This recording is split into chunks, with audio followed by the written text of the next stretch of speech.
Boa tarde, meu nome é Graziela, eu sou coloproctologista e vou aproveitar esse tempinho que eu tive de folga hoje aqui no consultório para explicar para vocês como funciona o exame proctológico.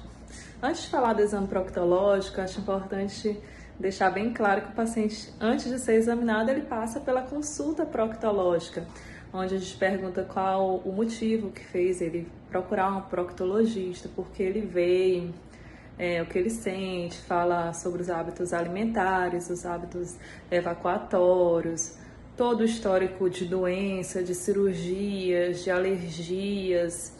A gente tenta focar um pouco na queixa do paciente, mas sem esquecer do paciente como um todo e de toda a sua história. Também abordamos a história familiar, principalmente de doenças inflamatórias, doenças malignas. E assim consiste, a consulta proctológica. Depois da consulta, de pegar toda a história clínica do paciente, aí a gente vai para o exame proctológico, propriamente dito. E esse exame proctológico que o paciente não conhece, nunca ninguém contou como acontece, deixa o paciente um pouco apreensivo. E o objetivo desse vídeo é exatamente tentar deixar o paciente tranquilo para saber como são as etapas do exame proctológico que a gente faz, para passar um pouco esse medo do desconhecido. Em geral, a gente começa fazendo o exame geral do paciente, ver se ele está com as mucosas hipocoradas, podendo sugerir alguma anemia, ver se como é que tá a parte abdominal, palpa o abdômen, ver se tem alguma dor, alguma hérnia, antes de ir diretamente para o exame proctológico. Aqui é a marca onde o paciente se deita. Nessa clínica a gente usa camisola em todos os pacientes, tem outras clínicas que a gente cobre com lençol descartável. Então cada clínica tem sua rotina, tá? Então o paciente vai deitar com a cabeça para este lado, de ladinho, olhando para a parede, com as pernas encolhidas e com o bumbum bem para fora. Quando a gente começa o exame proctológico, a primeira coisa que a gente faz é a inspeção estática, que a gente chama. A inspeção é olhar.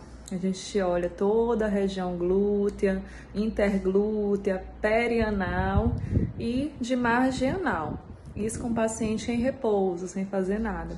A seguir, a gente pede que o paciente faça um pequeno esforço evacuatório, que seria a inspeção dinâmica, que também é muito importante no exame proctológico. A gente solicita que o paciente simule um esforço evacuatório para poder avaliar se há algum prolapso, se há um descenso, uma descida do períneo, dentre outras coisas.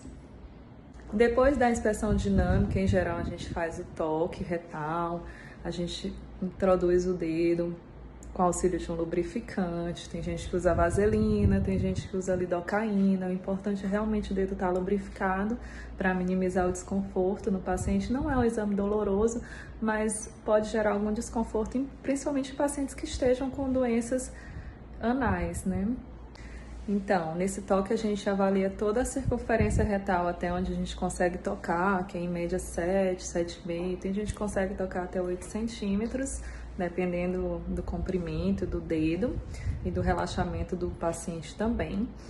E depois desse toque ao redor do reto, a gente vai descendo. Se for homem, a gente faz um toque na próstata, mas não é aquele toque voltado exclusivamente para o estudo da próstata, como é do urologista. Então, a gente palpa, toca alterações grosseiras. O exame da próstata, ele realmente deve ser feito pelo urologista. E aí, depois do exame do reto, a gente avalia também o canal anal. Avalia o tônus dessa musculatura. Tônus que é, assim, se a musculatura é forte o suficiente, ou se ela tá muito apertada, que a gente chama de hipertônica, que é muito comum nas fissuras, Às vezes também na doença hemorroidária. E a gente vê também se o paciente tem esse ânus um pouco mais fraco, como acontece nos pacientes incontinentes, certo? Nesse toque a gente consegue sentir também a doença hemorroidária interna, as papilas hipertróficas, mas a gente tem um aparelho chamado anoscópio que a gente visualiza melhor esse canal anal por dentro. Então a gente também costuma fazer a anoscopia logo na primeira consulta do paciente, a não ser que ele esteja um desconforto tão grande, por exemplo, quando o paciente com fissura anal, às vezes não permite, às vezes ele não permite nenhum toque E aí imagina a anoscopia, que é um pouquinho mais desconfortável. A anoscopia é realizada com esse aparelho, que a gente chama de anoscópio.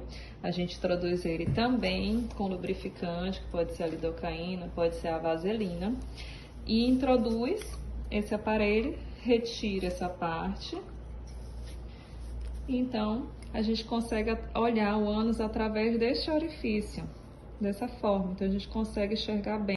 Então, a gente olha, né, esse plexo hemorroidário que está acima da linha pectina, que é o plexo hemorroidário interno, ver se tem sangramento, se tem edema, e consegue ver também a presença de verrugas intranais, papilas hipertróficas.